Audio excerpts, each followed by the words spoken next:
Bismillahirrohmanirrohim. Alloh taologa hamd sanolar.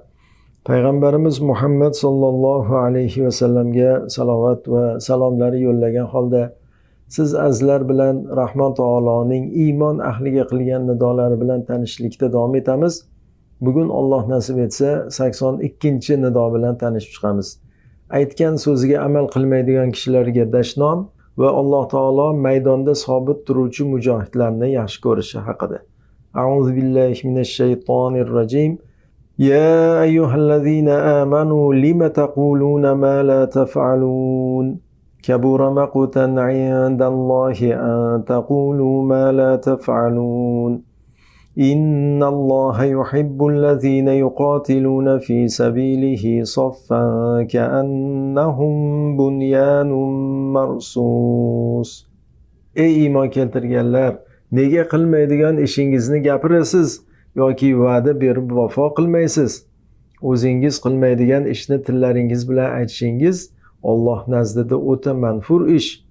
Alloh o'zining yo'lida dushman yorib o'tolmaydigan mustahkam binodek saf tortib jang qiladigan kishilarni yaxshi ko'radi. Saf surasi 2, 3 va 4 oyatlar. Aziz o'quvchi yoki eshituvchi, Alloh taoloning Ya ayyuhallazina amanu lima taquluna ma la taf'alun. Ey iymon keltirganlar, nega qilmaydigan ishingizni gapirasiz degan bu nidosi musulmonlarning o'zaro gaplashib o'tirgan bir jamoasi haqida nozil bo'lgan. Ular agar Allohga eng suyukli amal nima ekanini bilganimizda albatta o'sha amalni qilgan bo'lardik dedilar. Ammo o'sha amalni bilganlaridan so'ng zaiflik qilib aytgan so'zlariga amal qilmadilar. Shu mazmundagi yana bir oyatda Alloh taolo aytadi: A'udhu billahi minash shaytonir rojim. Alam tara ilal ladzina qila lahum kuffu aydiyakum wa aqimus salata wa atuz zakata falamma kutiba alayhimul qitalu idza fariqun minhum yakhshawna an-nasa ka khashyatillahi aw ashadda khashya.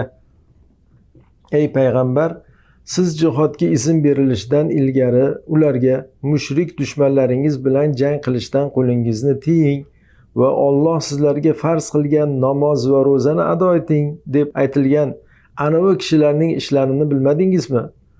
Urush farz qilingach ulardan bir guruhning ahvoli o'zgardi va ular odamlardan xuddi Allohdan qo'rqqandek yoki undan ham qattiqroq qo'rqa boshladilar.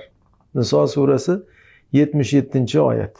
Ya'ni jang boshlangach qo'rqoqlik qilib o'tirib oldilar. Bu nido garchi bir guruh odamlar haqida nozil bo'lgan bo'lsa-da, nozil bo'lish sababining xosligi emas, lafzning umumiyligi e'tibor qilinadi. Shunday bo'lgach, musulmonlar orasida ham mana shu holga tushib qoluvchilar bo'lishi mumkin. Hamisha qayerda bo'lmasin, mana shu haqlarda ushbu oyat nozil bo'lgan kishilar holiga tushib qoluvchilar bo'lishi mumkin. Chunki Qur'on hidoyat va isloh qiluvchi kitob. Shunday bo'lgan musulmonlar unga har zamonda va har makonda muhtojdirlar. Alloh taolo lima taquluna ma la taf'alun. Nega qilmaydigan ishingizni gapirasiz? Ya'ni nega va'da berib vafo qilmaysiz dedi. Bu oyat va'da berib ustidan chiqmaydigan, va'dasiga vafo qilmaydigan har bir kishiga dashnom va tanbehdir. Payg'ambar sallallohu alayhi vasallam ummatlariga munofiq kishini alomatini bildirib, iza haddasa kazaba va iza wa'ada akhlafa va iza tumina khana. Munofiqning alomati shuki, munofiq gapirsa yolg'on gapiradi, va'da qilsa bajarmaydi, omonat qo'yilsa xiyonat qiladi deb va'daga xilof qilishni nifoq alomatidan sanaganlar. Shuning uchun oyatdagi nega qilmaydigan ishingizni gapirasiz degandagi so'roq koyish va dashnom berish ma'nosida kelgan. Falon pismadon amallarni qildim deb qilmagan ishini qildim deydigan kishi ham mana shu bergan va'dasini ustidan chiqmagan va'daboz bilan bir xil hukmda bo'ladi. Negaki Allohning nega qilmaydigan ishingizni gapirasiz so'zi nega qilmagan ishingizni qildik deb aytasiz degan ma'noni ham o'z ichiga oladi. Buni misoli bir kishini jang qildim, nayzalar sanchdim, sadaqalar berdim deb aytishiga o'xshaydi. Holbuki u jang qilmagan, nayza ham sanchmagan, sadaqa ham bermagan bo'ladi. O'zingiz qilmaydigan ishni tillaringiz bilan aytishingiz Alloh nazdida o'ta manfur ish. Ya'ni falon ishlarni qilamiz deb turib qilmasligingiz azobga va Allohning g'azabiga duchor qiluvchi ishlardan deydi Alloh taolo. Alloh saqlasin. Innalloha yuhibbul-lazina yuqatiluna fi sabilihi saffan ka'annahum bunyanun marsus. Alloh uning yo'lida mustahkam binodek safga tizilib jang qiladigan kishilarni yaxshi ko'radi. O'tgan oyatdagi nega qilmaydigan ishingizni gapirasiz deb dashnom berilgan kishilar jihod qilishga va'da berib, so'ng jihodga chiqmay va'dalarga xilof qilgan ekanlariga ochiq ishora bor. Bundan tashqari Uhud jangidagi jang maydonidan qochgan kishilarga ham ishora bor. Alloh taolo jihod kabi muhim ishlarda katta va'dalarni berib, vaqti kelganda va'dasiga vafo qilmagan kishilarga g'azab qilishi muqobilida uning yo'lida bir-biriga jips yopishgan, biroq biron yoriq yo bo'shliq bo'lmagan mustahkam binodek safga tizilib jang qiladigan mujohidlarni yaxshi ko'rishligini bayon qilgan. Shuning uchun inson bir narsaga va'da berishdan oldin o'ylash kerak, shuni va'dasida sobit tura oladimi, oxirigacha shuni turib bera oladimi? Bandan shu bir yilligini hisobga olavering deb va'da berib, ishontirib, keyin bir boshqalar shu ishni boshlagandan uni gapiga ishonib boshlaydi. Yarim yo'lga kelganda haligi gapidan qochib, ya'ni aytgan ishi qolib, va'dasiga vafo qilmay tashlab ketadi. Haligi shu ishni unga ishonib boshlab qo'yganlar keyin qiyin ahvolga tushib qoladi.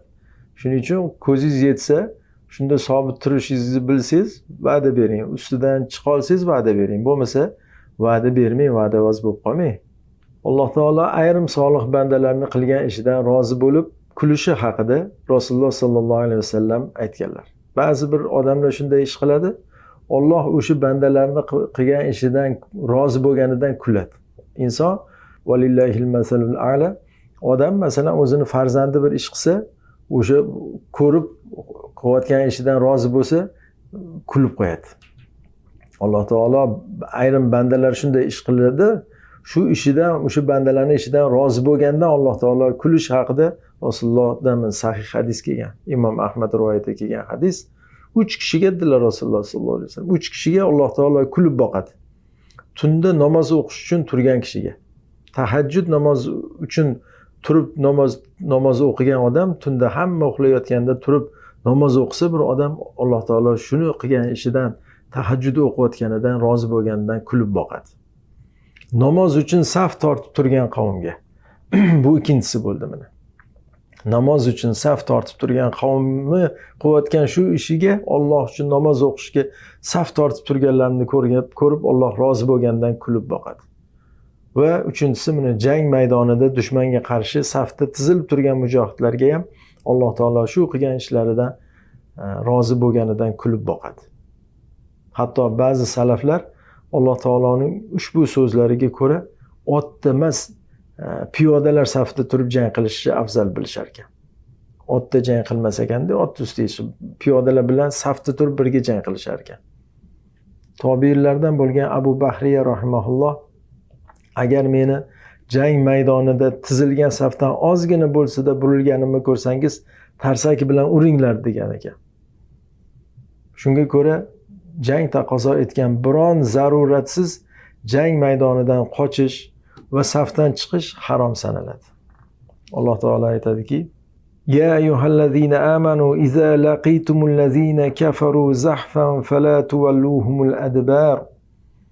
Ey iymon keltirganlar, jang maydonida kofirlar bilan to'qnashgan paytingizda orqa o'girib qochmanglar. وَمَنْ يُوَلِّهِمْ يَوْمَئِذٍ دُبُرَهُ إِلَّا مُتَحَرِّفًا لِقِتَالٍ أَوْ مُتَحَيِّزًا إِلَى فِئَةٍ فَقَدْ بَاءَ بِغَضَبٍ مِنَ اللَّهِ وَمَأْوَاهُ جَهَنَّمُ وَبِئْسَ الْمَصِيرُ. Sizlardan kim dushmanga to'qnash kelgan vaqtda ularga orqa o'girib qochsa, u Allohning g'azabiga duchor bo'libdi va uning joyi jahannamdir deydi Alloh taolo. Illo kofirlarga hiyla ishlatish uchun yoki shu jangda hozir bo'lgan musulmon guruhlaridan biriga qo'shilish uchun ortga chekingan kishi bundan mustasno. Kofirlarga hiyla ishlatish uchun chekinib turib, keyin bir hamla bilan yutish maqsadi yoki boshqa shu jangdagi boshqa musulmon guruhlarga qo'shilib birgalashib jang qilish uchun orqaga chekingan bo'lsa, bu mustasno. Ammo qo'rqqandan qochsa, Alloh asrasin, Allohning g'azabiga duchor bo'libdi va uni joyi jahannam degan Alloh taolo. Jahannam esa naqadar yomon oqibat. Anfol surasi 15-16 oyatlar. Bu ilohiy nidodan quyidagilarni xulosa qilish mumkin. Birinchi, yolg'on gapirish va va'daga xilof qilish harom ekani. Falon ishni qilaman deb qilmaslik, yolg'on va va'dani ustidan chiqmaslik hisoblanadi. Bunday so'z aytuvchi kimsa Allohning g'azabiga duchor bo'ladi, Allohning g'azabiga qolgan kishi esa najot topmaydi, Alloh saqlasin. Ikkinchi, Alloh yo'lidagi jihad, hamjihatlik va bir tan bir jon bo'lishning fazilati. Ixtilof va safni buzish harom ekani. Uchinchi, namozda safda turganda orada bo'sh joy qoldirmay zich turish lozimligi va bu holat Alloh taolo yaxshi ko'radigan ishlardan ekani. Oy amakijonlar, oy otaxonlar. Yoshlar kelib safda zich turaman desa, haligini oy nariroq tur deydi. Siz bu 5 minut 10 daqiqalik namoz, shunda ozgina zich turing. Ozgina shunda shu holatda torlik bo'lsa ham ozgina sabr qilsangiz, birinchidan Alloh taolo shu ishingizdan rozi bo'lib kulib boqadi sizga. Ikkinchidan Alloh yo'lida ozgina bu torlik bo'lganiga Alloh taolo keyin ko'p kengliklar beradi. Shu hayotda o'zida rizqingizni keng qilib beradi. Qabrdagi o'sha holat qabrni keng qilib beradi. Mana shu tomonlarni ham o'ylash kerak. Hadeb rohatni ko'zlab o'rmaslik kerak. Jihod maydonida ham, namozda ham, shu jamoat bo'lib turganimizda ham shu zich bo'lib, tizilib turishga harakat qilishimiz kerak bo'ladi. Alloh taolo bandalariga mehribon zot. Alloh taolo o'zi saflarimizni bir qilsin. Alloh taolo rozi bo'lgandan kulib boqadigan amallar qilishimizni Alloh taolo bizlarga ham nasib etsin. Vassalomu alaykum va rahmatullohi va barakatuh.